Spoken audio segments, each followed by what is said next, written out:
YouTube. No, this is the Seminoles one. What's yours again? Dillan Gibbons. Hold on. You sent it to me, didn't you? Not too long ago. All right, welcome. Is this thing going? Oh, yes.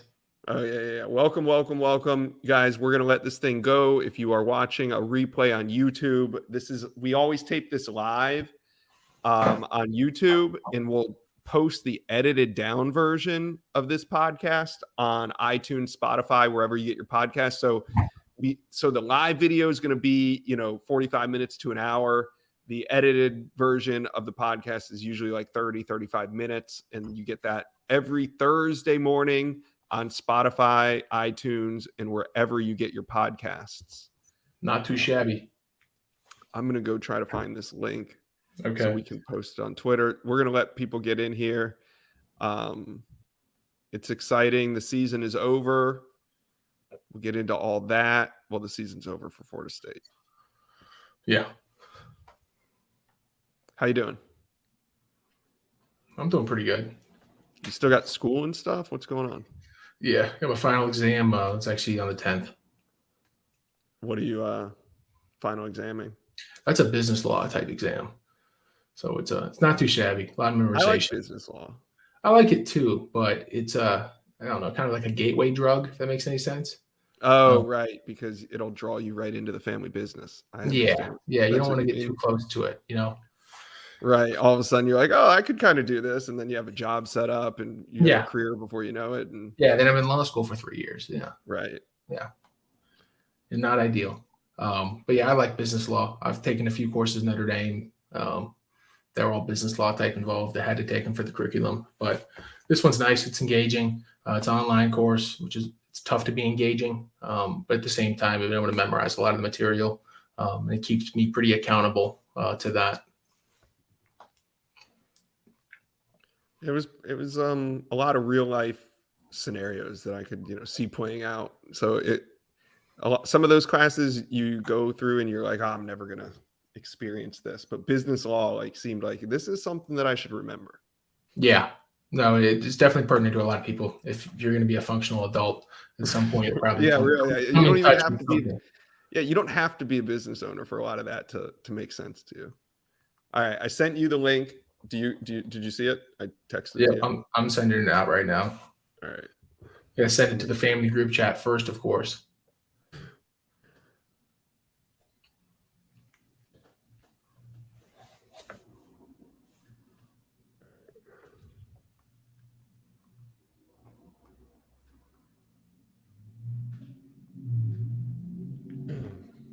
My mom just tweeted at me and said she's going to sell the right to auction off my beard. As an NFT? That'd be quite the package. You'd really have to pack that tight into the storage, that Ethereum. I have a little bit of Ethereum. You do? Yeah. I don't think you have enough to purchase the NFT that involves me shaving off my beard, though.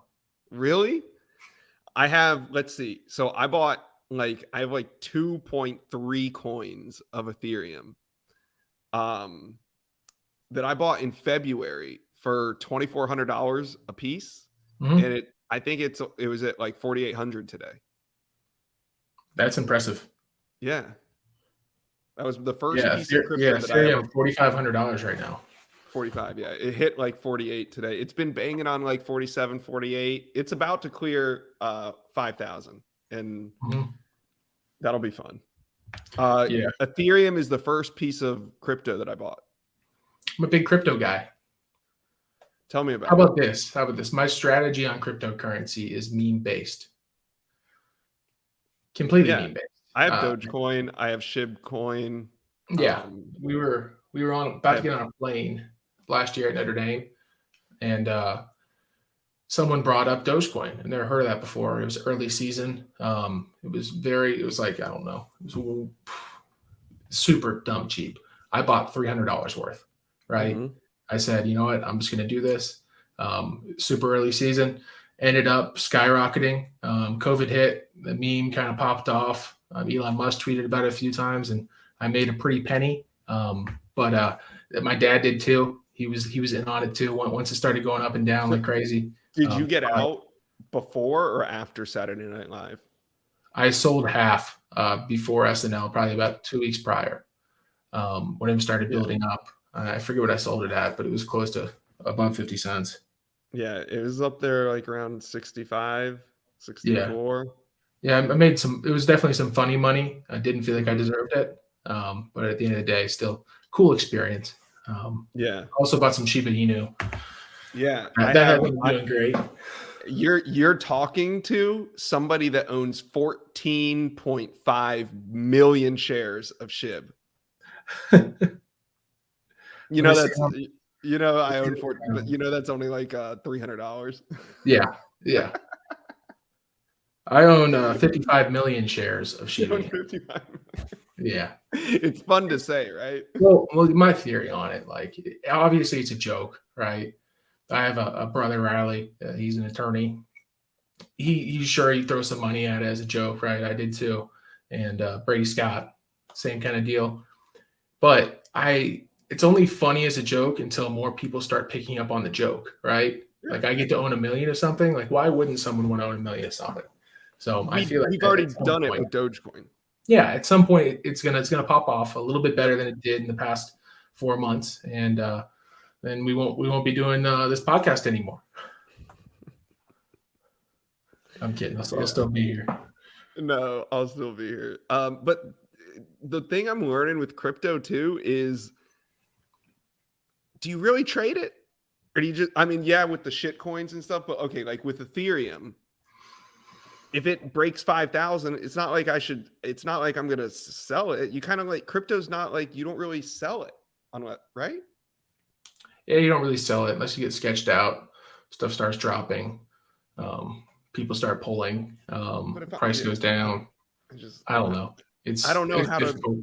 Yeah, I'm definitely not a financial advisor for anybody listening.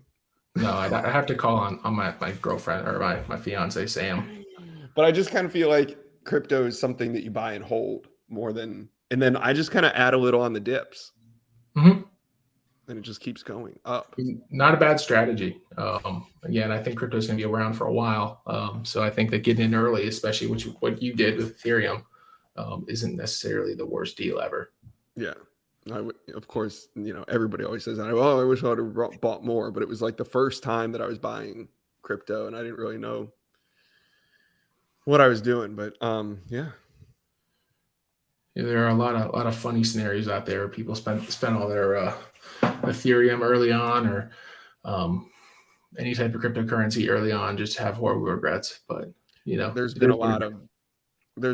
I've been, because I trade stocks too, not very well, but I do. So I follow a lot of people on Twitter, and there's always somebody retweeting like an old 2011 Bitcoin tweet, like, oh, Bitcoin just dropped from $9 to $7. I'd buy the dip, but this isn't going anywhere. Mm-hmm. Like tweets from like 2011. Yeah, the famous story, that guy buying pizza. Yep. Yeah, it happens. Yeah, wasn't that the first Bitcoin purchase? I'm pretty sure. That's why they call it Pizza Day. Yes. Oh, yeah. There's something called Pizza Day, which is like a Bitcoin holiday for the crypto nerds. It's because the first transaction was for pizza. And I think it'd be worth like tens of millions of dollars right now for what it was traded for. Oh man. All right. You want to crank this thing up, get it going? Yeah, let me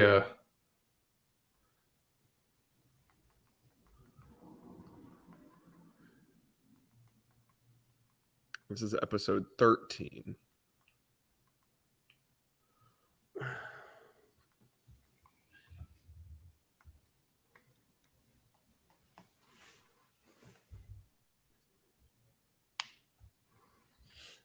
Let me give it 5 more minutes. I just put the tweet up. Did not go through the first time. All right.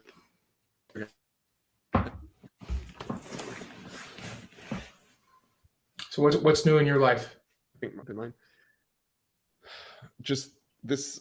I didn't realize, every year it's the same cycle. Like you get busy, and for some reason this year, like I was not thinking that it was going to happen, and I just got home a couple hours ago, and I told my girlfriend, I was like, "Yeah, I'm fully in the busy season." She's like, "Yeah, you have been for a couple of days." I was like, "Yeah, I was trying to like not acknowledge it, but I'm on the phone with coaches getting intel at like 6 a.m., 6:30. The in-home visits end at like 9:30, 10. So we're talking again late at night. They're catching and trust me, like I'm not complaining about being tired. It's just a long day. But these guys, what they do in the traveling, in the miles, in the hotels, in the rental cars, like, man, I don't know if you could pay me enough to coach football these days. I don't think so either. It's absolutely nuts that day after the Florida game, coach is gone. 6 a.m. And they're going to be gone for a while. I just think it's nuts. You guys haven't had your exit interviews yet, right? Because when would you? Coaches on the road. Yeah, they're not there yet, but we've had exit conversations. And specific players that are going to be leaving or are going to be staying after the season, they probably already had conversations, but people are sticking around. A lot of those meetings and stuff are going to be planned the next couple of weeks. Okay, yeah, that makes sense. So, yeah, because guys that are on the fence are, they're trying to figure it out. A lot of people in the board. Yeah. For Coach Norvell to be, you guys got back in town that evening, and to be catching his first flight to California, no less. Like he flew at 6 a.m. all the way to California to go see his prized quarterback commitment. Not going to say his name on here because I think that could be a violation. Yeah. But I just caught myself. Wow. And then from there, it's just been, he's been off into Texas, into Georgia. He's in South Florida today. I don't know. It's a little aggressive. Let me tell you that much. But luckily we have our wonderful training staff, equipment guys, strength coaches. A lot of our GAs are still in town. So I've been hanging out. I'm still here in Tallahassee. A lot of guys that went home. So we have a lot of guys here in the state of Florida that can go home for a short period of time. But I'm staying up here, getting my body right after season. You know how it goes, bumps and bruises. But I'm getting ready to start training again. Yeah. I think you guys are going to have one hell of an off season with no COVID and no coaching changes and no, just some stability. I think it's going to be great for you guys. Yeah, this is one of the biggest off seasons I've been a part of. And I don't know. Everyone says this, but like you got to put the hay in the barn, right? And last year, sure, they were doing some catching up. They were trying to fill some spots, but a lot of that's already solidified, right? Across the board, we're going to bring in a few guys, but we understand who we're going to be bringing in at this point. A lot of that's already written down somewhere. But it's nice to have at least for me and for some of the offensive linemen, to have this offseason with some good continuity, returning a lot of our major starters and guys that played a lot of football, and to be able to build that trust and communication, to help teach the proper technique fundamentals. That'll definitely help us achieve a championship level of playing football. Definitely. I think Coach Storms is ready for you guys. Storms is absolutely getting after it still. I saw he just did a PR the other day on the squat rack or deadlift or whatever. Absolutely nuts. Just a How old is he? Like, is he north of 45? Or right around there, probably. I think he's right around there. Yeah. That's a hell. Low 40s. Yeah. That's nuts. No, he's a beast. He's a beast and a half. Scary dude, too. You don't walk up on him too quick. Yeah. Trust me, I won't. All right. You want to crank this up? We ready? Let's do it, brother. All right. Here we go. It is recording. All right. So for those watching on YouTube again, I count it down because we edit this for the podcast that goes up on iTunes and Spotify. Guys, go subscribe to Big Man Big Heart. Also, if you're tuned in, check out the banner that's scrolling at the bottom. That we're going to talk about this further, but that is the GoFundMe for Jordan Travis and Dillan Gibbons and the shopping spree that they're doing here. We're going to talk about. So check that out and click it. Click it. All right, here we go. 3, 2, 1. Welcome to Big Man Big Heart with Dillan Gibbons. I am your host, Josh Newberg. This is episode 13. We are coming to you on Wednesday evening, and we are also live on YouTube right now. The season came to an end on Saturday with a loss on the road to the Florida Gators, 21-24. Not the way we wanted this thing to end, but the season was full of ups and downs. We're going to talk about it on this show tonight. So thank you for joining us. Dillan Gibbons, how are you? It's wonderful to be here, man. Great to have another season under our belt. I know we're going to get into it, but I'm just excited to be part of this team. Excited to come back for another year, and excited to absolutely get after it. Yeah, man. We're going to get into some of that, but first, let's do a little Big Man Big Heart. Talk about the news. We were talking before the taping, some exciting stuff going on. Yeah, so if you check out the banner right down here, again, we're doing our first annual Shop of the Players event here at Florida State. So Big Man Big Heart, my nonprofit, set up a event for Jordan Travis and me to orchestrate having the Boys and Girls Club of Tallahassee, having 30 to 35 individuals, so kids, come and shop with some of the players from our team. So what the plan is right now is we're going to take these kids hand in hand through Walmart, giving them $100 to spend. They're going to walk through Walmart, pick out some toys, be greeted by some awesome people that work over there at Walmart, check out. All their stuff's going to go into a bag, bring them out to the buses, and then they're going to come over to a field where we are going to be putting together a small kids camp.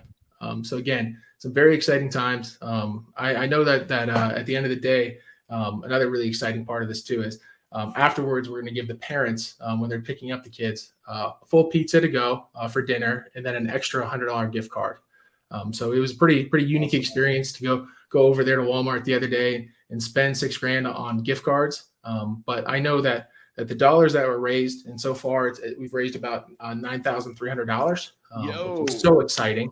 I can't believe that FSU has paid so close attention to these initiatives I've started, and really just bought into them.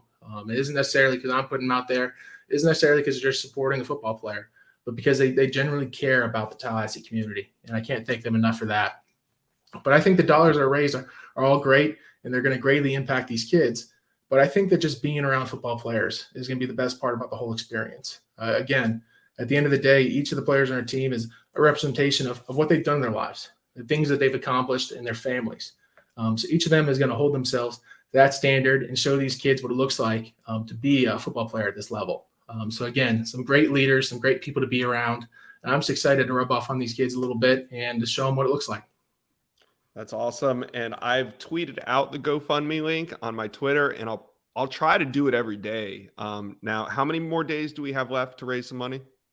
So it's about 5 days. Okay, so today's December 1st. We're taping this on a Wednesday. If you guys are watching on YouTube, smash that link. If not, go to my Twitter, go to Dillan's Twitter. It's there.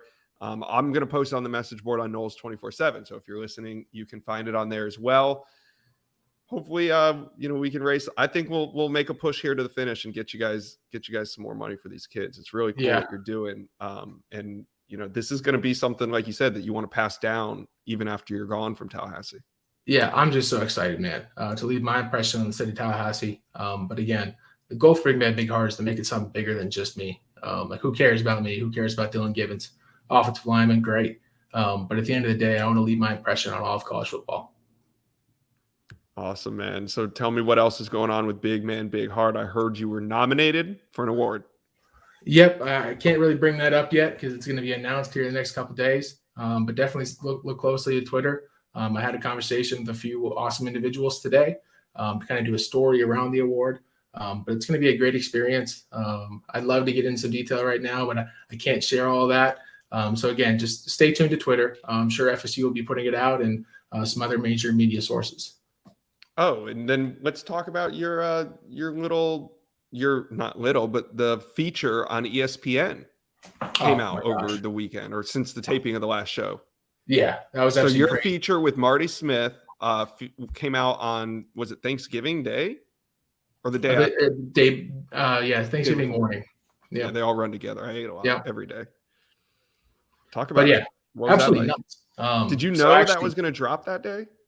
I didn't know it was going to drop that day. I was told just around that time period, around that college game day piece. So again, what ended up happening with that, if you did tune in, it's on my Twitter, it's on the ACC put it out to a bunch of big media sources. But they came down. So when I first ran that initial campaign for Timothy Donovan and his family, they came down to Tallahassee. The ESPN crew actually followed him down, college game day crew. Rode with them for part of their journey from Dayton, Ohio, down here to Tally, and shot about 4 days worth of film of the Donovan family. They condensed that into about a 15-minute piece on Timothy, his life experience, and then the intersection of where our lives kind of met together and what his experience was in Tallahassee and the great people that came in and supported him. So it was a wonderful piece. I watched it for the first time with my family after I got home from practice that morning, and my dad apparently watched it 3 times, and he cried all 3 times. So really, it was quite the tearjerker. Made me pretty upset, but at the end of the day, it was an awesome piece. Like I can't give them enough credit for what they put together. But I'm looking forward to continuing that and hopefully doing an update here pretty soon. Okay, great. It was good to see that, and I was like, "Oh man, there's Dillan." Like it was just surprising because I know you had said you thought it was going to be featured on College Game Day. Now, I think they did. Did they replay a portion of it on College Game Day, or? Yeah, I'm not really sure. I'm not Exactly sure, but that was what cool to College see. Game Day, because I know it was played because our game was at noon. So I know it was right. played soon after that or soon during our game at some point. But it was played like close to 10, 12 times from Thanksgiving to the weekend. So I can't thank them enough for the amount of coverage they gave Timothy. You know, my initial goal for that campaign wasn't to raise. Let me check here. I don't even know what the figure is right now. It's close to $70,000. It wasn't to raise $70,000 for the Donovan family. My goal was to get him in Tallahassee and give him his day in the sun, and that's what really ended up happening. Along with that came that extra huge lump sum of money that's dramatically affecting Timothy's quality of life in his daily activities and him getting into bed and moving into the shower by himself. But other than that, it left a lasting impression on Timothy and his family, and I'm sure it inspired them, and it'll be something they'll be able to look at for years as we move away from that game as some inspiration and just to highlight what all he's accomplished in his life. Yeah, it's really incredible. Can't wait to see, how that shapes up and what you guys do this off season. But let's wrap up the season now. What do you say? Let's do it. All right. My first thing I want to do, I want your thoughts on the Gator game. That, there was a lot of emotions going into that rivalry game. It was the first one that you've experienced. You guys, talk about the game. Just I'll let you go. For me personally, I stay pretty even keeled. I've never played in that stadium before in the Swamp. Never played University of Florida before. I was very excited to be there on that kind of stage, to play against some bigger guys in the SEC, kind of D linemen, typically like 320 interior guys, like big old dudes. And on the offensive line, I thought we had a very successful game. I thought we did our job. I thought we had great communication, maintained leverage for most of the plays, and overall, we had one of our better games. As a team, there's a lot of things that each individual group needs to work on that we could have done better in. But again, it was one of those games like we've had a few times this season that really came down to a few critical plays, right, over the whole course of a game that could have radically changed the momentum either way. And I'm just really proud of our team for stepping up, especially towards the end of games, because we fight. Like, you got to give us credit for that. Like, making it close, making it a nail biter. For me, I'm a pretty situationally aware guy. I keep my eye on the clock. I know what's going on. But in those moments, the last 5 to 6 minutes of the game, I did not look at the clock. I didn't realize how close we were, just because I knew that if I gave my best shot and our team gave our best shot, that we'd win that game. But it did come down to a very small couple plays. But at the end of the day, I'm just so proud of our team and how much we fought over the season. Even though it wasn't the way we wanted to finish out the season, I think it is a kind of a good representation of where we've come over the past past year. Yeah. Yeah. I thought you guys could have played better, obviously. I thought you guys were capable of winning that game. But I thought it goes to show that, there's still work to be done and that this team's willing to do it, because even in that game, there was a point where the Gators kind of had their foot on your neck and could have made this embarrassing, could have won by 32 points, could have, put some crooked numbers up there, but it didn't happen. And you guys kept fighting and made everybody proud of what you guys did this season. And I think that kind of summarizes the season. It also lets FSU fans know, like, we're not where we need to be yet. Like, this is another hard offseason of you guys having to develop in the weight room and on the practice field, and them also having to go add more talent through the transfer portal. There needs to get, be another infusion like when you came in. So I think that, this season you guys got a lot accomplished, not to the expectations of most of you all, but there was a lot of good that I thought come out of the season, and a lot of great individual performances. I mean, you were nominated for several ACC honors. Jermaine Johnson wins a major award. Guys were getting recognized, and I think that you guys are beginning to put Florida State back on the map. Back to a place that it's known for developing talent, back to a place that's known for, if you do go there, like yourself as a transfer, or Jermaine Johnson or Keir Thomas, that if you do go there, that you do have a chance to go and make your dreams come true at the highest level of the NFL and all that. So I think a lot was accomplished this season in just a 5-win year. Like, I don't think you guys are going to land the number one player in America. There's the number one recruit in America is committed to a 5-win program. What does that say? It says that he believes, he watched you guys go 0-4 and remain committed. So everybody on the commit list did. So even the kids that they are recruiting to be there that aren't even there yet are of the culture. They understand what you guys are working through, because most teams start 0-4. They're not landing the number one player in America. Yeah. What kind of progress do you think we need to make over the offseason? From your eyes, from the media's perspective and your personal perspective, what do you think needs to happen in order to have a championship caliber team come our first game next year? This isn't I'll get more into it, but playmakers. And I say that because you guys need guys that can win one-on-one battles, whether those are defensive linemen, whether those are wide receivers, whatever offensive linemen. You guys need more players that can whoop the man across from it. And just beat them one-on-one, and they talk about, oh, we need to blitz more. We need to do this. No, we need to get a defensive lineman that go whoops everybody's ass like Jermaine Johnson does, So I think, and I did mention wide receiver. I think the same goes at wide receiver. You need a guy that even if he's covered, can go up and snatch the ball away from a corner. I think the team lacked that this year and has lacked that, for the past couple of years.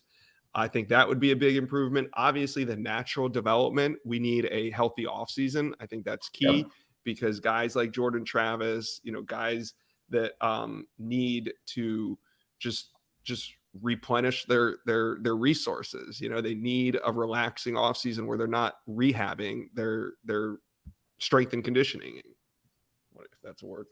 But I think so. The two keys for me this offseason are just the natural development of you guys buying in, and that's going to happen. But like you said, the hay's not in the barn yet. You still got to put it in. So it's the act of that happening this offseason. And then the coaches need to do their job on the recruiting trail and infuse some talent into this roster. And I think it's very close to you guys, taking off in the direction you want to go. Yeah, I think definitely an emphasis on that natural development, but infusing the team and putting a shot right into the heart of the team with some of the talented individuals in the portal right now, because it is kind of like the wild, wild west, and there are a lot of players out there that could make a significant contribution to our team on every different position group. Yeah, and coaches are doing a great job, and they're out there 24 hours a day, 7 days a week for the next 2 weeks recruiting. But you and Jermaine Johnson and Jamie Robinson and some of these guys did the best recruiting job you could do, which was to go out there, earn starting positions, use the opportunity, put yourself on a national map, and help this team. And you guys did that. I don't know what more a transfer could want. Yeah, and if I'm being honest here, just to kind of touch on that, because I know Florida State's looking like a very tempting place to transfer to, right Mhm. now, having all those guys recognized by the ACC and having some success this season. And some of those guys are going to be playing forever in the NFL now. You know what I mean? Right. Yeah. It's just written in the stars somewhere. But what I'll tell you is it wasn't easy. But what happened with all the transfers coming in and playing, we had to beat out people that were here for multiple years, in some cases 5-6 years. To come in like that, it really takes a lot of commitment. But what I will say is when you make a big change like that in your life, it's either a make or break kind of moment, right? Mhm. You uproot yourself. You become extremely uncomfortable. And what do you focus on, right? Focus on all the negatives, all the things you miss, or do you fully commit yourself to your decision? And my biggest advice for anyone out there in the transfer portal is just wherever you end up. It doesn't have to be FSU. I really, honestly, that's up to the coaches. But if you do choose to leave the school, you need to fully commit yourself to football and to making an impact when you get there, setting a standard, and carrying and holding yourself to that standard your whole time. I agree. I think those are very wise words. All right. Give me, since we're talking about transfers, give me your favorite Jermaine Johnson moment of the season. It could be on the practice field, could be on the field or in a game, whatever it is. That's tough, man. Something where you were just like, oh, that's Jermaine Johnson. I think it's probably when I first showed up here. I was just touring, right? And some of the offensive linemen, defensive linemen stayed after a workout to get some reps in, right? To do some pass pro and other drills like that. And he was doing one-on-ones. And I didn't know anyone. I knew Brady Scott. It's the only person that I really knew first and last name of. Of course, I was already studying guys' names, figuring it out, but I didn't know anyone on a personal level. So I was just watching it for what the offensive line, what the defensive line was. Jermaine Johnson just smoking guys. Mm-hmm. I had no clue who he was. He was just smoking dudes. And I ended up figuring out who he was, looked into his backstory, figured out the adversity he's gone through, and I started to understand that he's going to be a dramatic playmaker, and he's going to absolutely get after it this season. That's what he did. And a lot of people talk about being a big player. There's a lot of defensive ends that have all the attributes, the size, the length, the speed, look awesome in a combine drill. But big players make big plays. And that's what Jermaine Johnson did this year. That dude made plays. And when we got into a tight situation, you can probably count on your fingers the times where he wasn't a major part of the play that stopped an offense, that gave us more momentum, that put us in the best position to go out there and win the game. So, again, I can't give him enough credit. That dude is the captain of the defense. It's tough to say that about defensive end because a lot of times you think those guys are self-centered, right? They're out there to get theirs. But I've seen him multiple times during drives, critical drives during games, where a normal defensive end would run to the sideline during a personnel package, right? They're trying to bring in another group. Jermaine Johnson was waving dudes off, saying, my guys are staying out here. These are the guys that are going to give it their best. They're going to give it their all. They're going to sacrifice for each other, and they're going to get it done, or we're going to fail together. Just an incredible thing to see from a defensive end. And for him to take that much leadership and ownership over his group of guys and himself and his own natural ability was absolutely incredible to witness this year. Yeah, he really ran with the opportunity. You know, he wanted more reps. He said he needed just the chance to do something special, and he went out and proved it. He's going to be, I think he's going to be drafted in that first 32. I really do. You'd hope so. Yeah, I really do. Talk about the offensive line a little bit. We talked about natural development. So obviously you've been working with some of these younger players on the roster. Who are you excited about? And who, just talk about the offensive line a little bit. I'm excited about the whole group, man. Like for the most part, a lot of these guys came in here, they played as freshmen, right? Now they're sophomores, some of them are juniors, and they're just starting to understand and appreciate the attention to detail that's necessary in offensive line play. From the outside, offensive line just looks like people running at each other, big bodies grabbing each other, holding a guy up, put him in the ground. It looks pretty blunt force, right? But the nuances involved in the position are absolutely overwhelming to people coming into college football. Right. And there's a lot of high school players that could walk in to a lot of different programs and block people, right? But they won't understand the offensive scheme, right? The what. What are we doing? And they won't understand the why. And that's what this offseason gives us time for, to understand the what and the why of what we're doing and why we're running it, right? Different offensive schemes, different plays we're running, but also more time to focus on the technique and fundamentals that makes or break offensive linemen.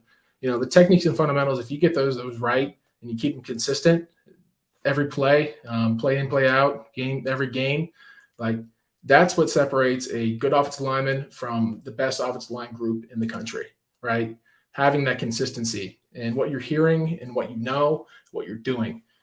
It's a game of consistency, and that's what it kind of comes down to at the end of the day. So who's the next star? Who's the next guy that's coming up through the ranks right now at Florida State? That's hard to point at, but what I will say is, like, it's been a pleasure playing with my two tackles, right? Playing with Darius Washington and Robert Scott. Like, those dudes have incredible upside, right? Mm-hmm. Just based off God-given natural ability and also the understanding and technique and fundamentals that are all part of the game. Those guys are starting to get it, right? And every young offensive lineman's life, at some point, you either flip a switch where you turn your brain on and start understanding position, or you turn it off and you fall into a pit where you don't care, right? Or you're starting to be self-centered. You don't want to sacrifice. And those guys have flipped that switch. They're on the upside of it. And I'd say that for most of the guys you've seen play this year, even some of the players that are leaving us, Devontae Taylor, Brady Scott, Bavion Johnson, like those guys all had that switch flipped on. They were attacking, they were ready for it, and they were actually being accountable to themselves. So I'm excited. Our offensive line has a lot of upside. We have a lot of guys that are playing positions, and I expect them to play next year. But again, we'll probably will bring in some guys from the transfer portal, and it'll be exciting to see that when it happens. Yeah. Moving on from the season, we're in the postseason, so that means the coaching carousel is spinning. And boy, is it spinning this offseason. It's like none other, but it's not really a surprise because while there was changes made during the pandemic, you could tell there was a lot of there was a lot of excuses being made for bad records, and they were blaming it on the pandemic. So there wasn't a lot of firings, or not as many as you would normally see.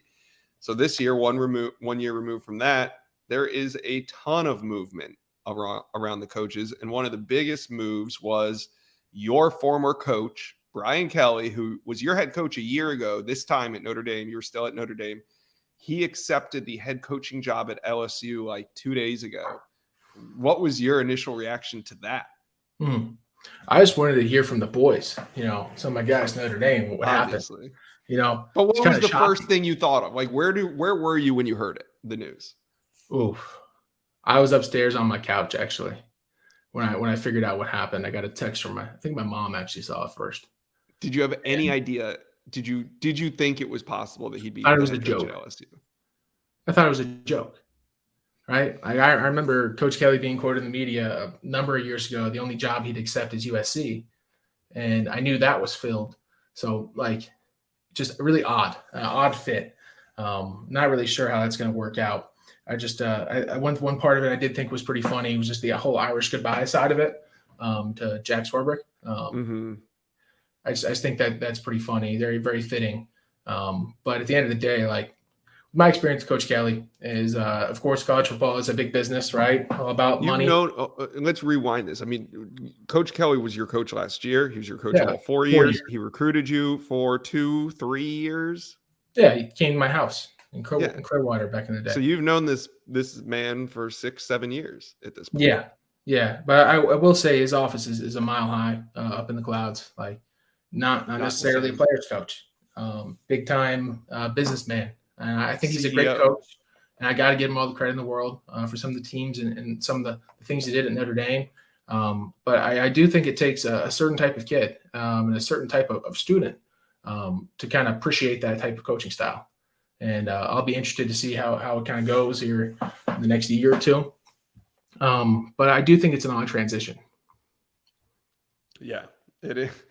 It is and it isn't. I mean, in this offseason, with what the moves that are being made and the money that's being thrown out there, I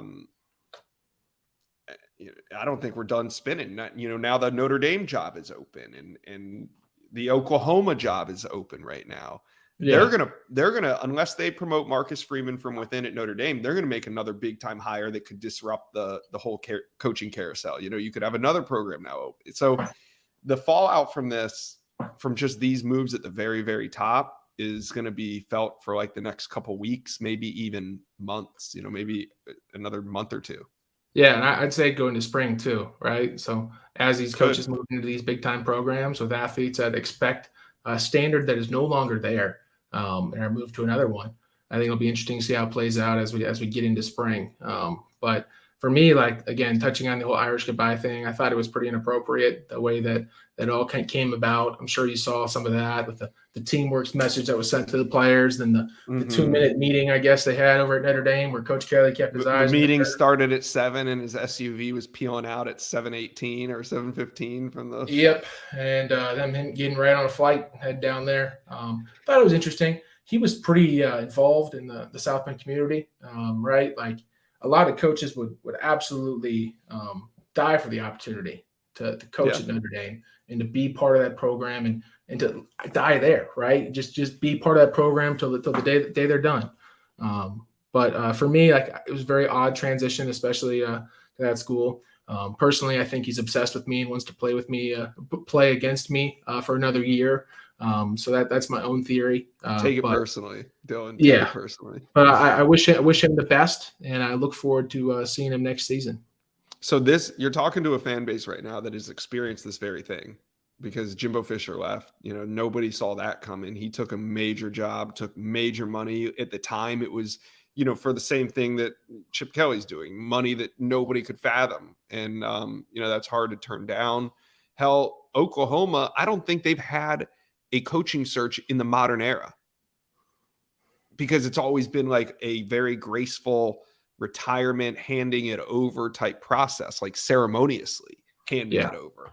So Oklahoma, and I know Notre Dame fans feel slighted, Florida State fans felt slighted and still do.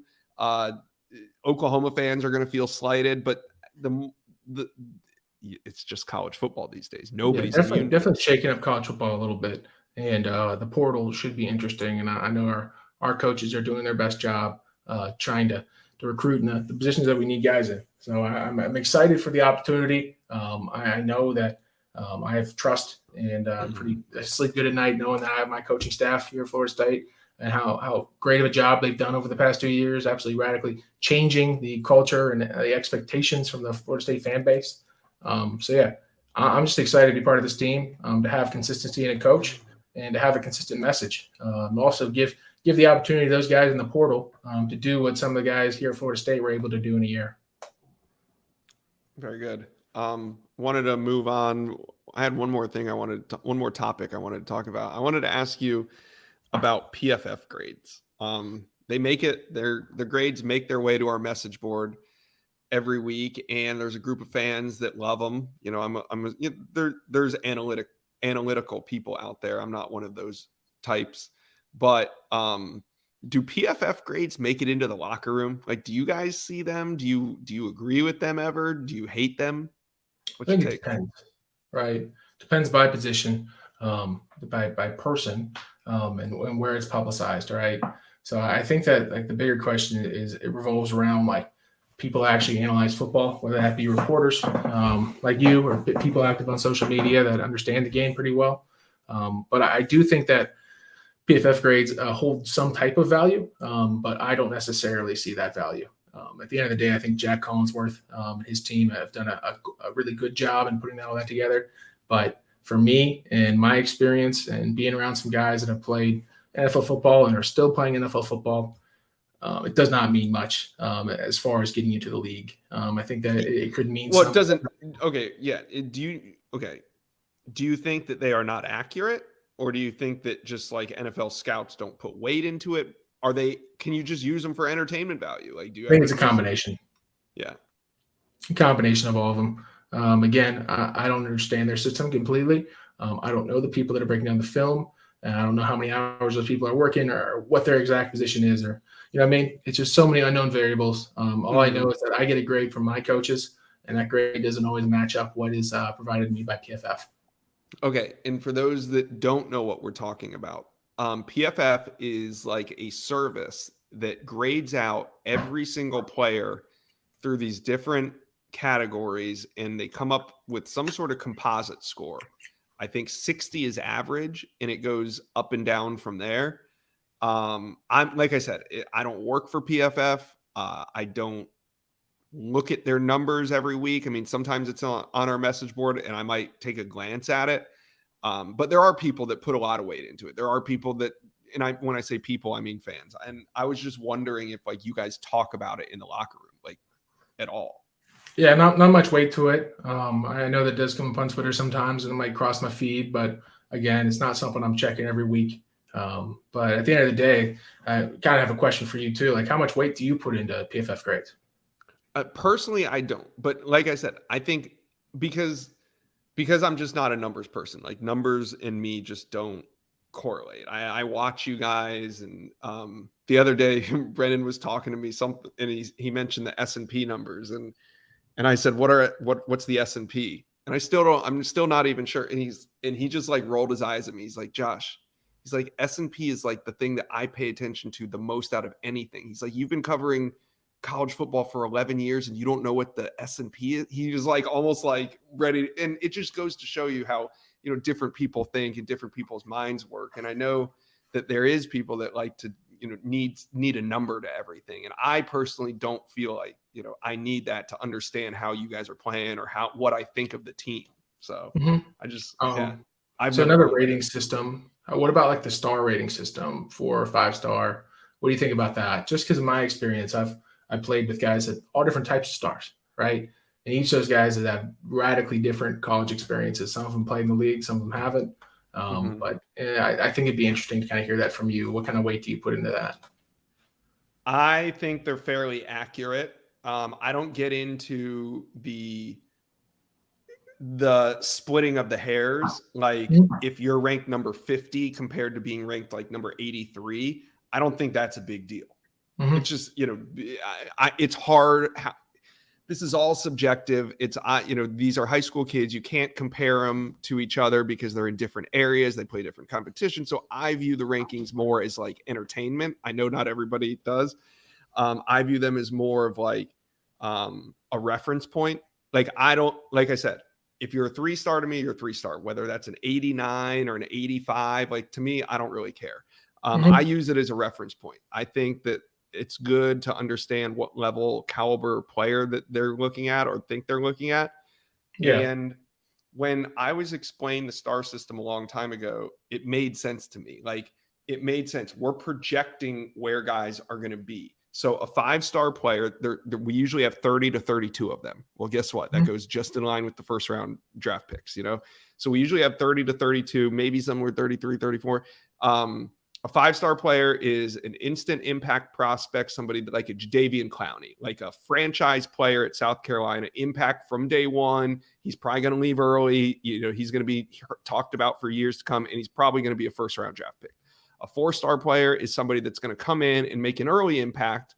By the time he leaves, he's probably going to be a star player for that team, and he has a chance to be a 2nd, 3rd, 4th-round draft pick. A 3-star player is somebody that's going to come in, not play for a couple years, be a major contributor for that team, and then go on and have a chance at like a practice squad or an undrafted free agent in the NFL. And to me, that seems pretty simple and pretty easy. But then when you start with the rankings and the number, and like it gets kind of lost. But I like to use it as reference points. Other question I had for you, and this will probably wrap up my questions at least. So my sisters are pretty salty people, right? They don't really take too kindly to people saying negative things about me on social media. And they've been known to get after people sometimes, right? Not necessarily directly, but maybe down the road, run across them someday and beat them up or something. But at the end of the day, like my question for you is, they were going through some of these old tweets, right? And I was sitting down with them after the Florida game. We had a car ride, going through some of the old projections of where I would land when I got here at FSU. And some people projected me to do X, Y, and Z. Other people were projecting me to do some radically positive things. At this point, for other athletes too, the same kind of deal. What keeps those people accountable? Like if you do make a radically negative projection of a prospective student athlete, what keeps those people accountable? Is it their friends, is it their peers being like, hey man, you were off on that one. Like maybe don't say anything like that again. Or is it something the system, or I don't know, maybe self-accounting? I don't know. Who's the point guard out in Portland? His name, Damien Lillard. Okay. So this is a funny story about somebody I work with named Tom Loy. He used to be on the FSU site, and he was just on the FSU site, and this was probably like in 2010, 2011, 2012, and we were watching the NFL draft or the NBA draft, and I think I was actually with him. I think we were covering a recruiting event out in Oregon, and Damian Lillard was drafted, and Tom Lloyd just flippantly tweeted that he thought, in his opinion, it was a bad pick and he's not going to be a star player. Well, Damian Lillard went on to win Rookie of the Year that year and retweeted Tom Lloyd, quote tweeted Tom Lloyd, just completely shocked Tom. Tweet went viral. Here we are 9 years later, and I'm still telling the story, laughing at it, and people still kind of bring it up to him every now and again and laugh at him, and he owns it, and it's just funny. But yeah, that's kind of like what you're talking about. Mm-hmm. But yeah, Damon Lillard, after he wins the NBA championship, mind you, Tom Lloyd's not verified. He doesn't have a blue check mark. He's not even an NBA analyst. He's a college football recruiting analyst. And Damon Lillard, a year and a half later, put him on blast. I just think it's funny, just because some reporters out there, that their voice carries a lot of weight, and that weight could dramatically impact the actual narrative around a player.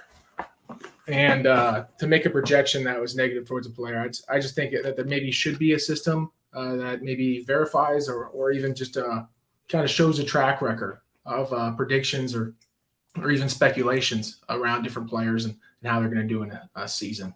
That'd be interesting, I think. I think it'd be fun. I mean, well, there is Old Takes Exposed. I never heard of that. What is that? It's a Twitter handle, at Old Takes Exposed. I've actually had back when in the Big Three roll-up days, 3 or 4 years ago, we had the guy that runs the handle on our podcast, and he has hundreds of thousands of followers because all he does is dig up old bad takes, when they're relevant. Yeah. And it can even be political. He'll dabble in the political, but it's mainly sports. He's featured me. He's retweeted at least 1 or 2 of mine. And it's funny because, and you can never, my take on this is don't ever argue it. Just take that tweet and hit mute. And it's just, you no longer get the mentions. That's pretty funny. You can't argue a bad take like that. I've learned that. No. You can't, because sometimes it'll be missing context. Well, I said that because at the time this was happening, but I'm let them have their fun. It's a bad take, whatever. That's pretty funny. Yeah, I can see how that come up a lot, but I know it's your profession. But at the end of the day, I think it would be funny if you had a website or something where you could kind of judge people or judge reporters. There are some media, if you go to Awful Announcing, there are media, I don't know if watchdog is the right word, but there's there's some media sites that do write about other media sites. Mm-hmm. Awful Announcing writes about the business of media, or if there's a mistake on TV, they'll cut the clip and air it out. Yeah, they'll kind of, so there are some checks and balances, but yeah, I do think if somebody took the time to do that it would be interesting. There's a lot of bad takes out there. Yeah, there's a few. Remember, Dylan, some people also don't care if they get called out for bad takes. Some people are there for, and I don't think that's the best way to make your living. And it's certainly not the easiest, the easiest way to live a life, to go up against the current all the time. But some people do that. Yeah, their opinions get hit a few times, but I'm sure my sisters are watching this or listening to it right now. So maybe that'll give them a little bit of perspective. They can send the receipts to Old Takes Exposed and see if maybe they can air out their old takes. Yeah. All right. Before we get out of here, I wanted to ask you, we're all grown-ups here. You're 22 years old at this point, and I'm sure people want to know, what do you like to drink? Yeah, so I don't drink very often. It's mainly in good times, family, friends, things of that nature. I always go for a good silver bullet, right? Can't really go wrong with that, especially when I'm hanging out with my family by the pool. Nice My Coors Light, dad's always buying Newcastle. If you ever had a Newcastle. There is nothing better than hanging out at the pool with a big cooler that's 50% water and 50% ice, and dipping your hand in there and pulling out an ice cold Coors Light. Like that is one of the best things in life.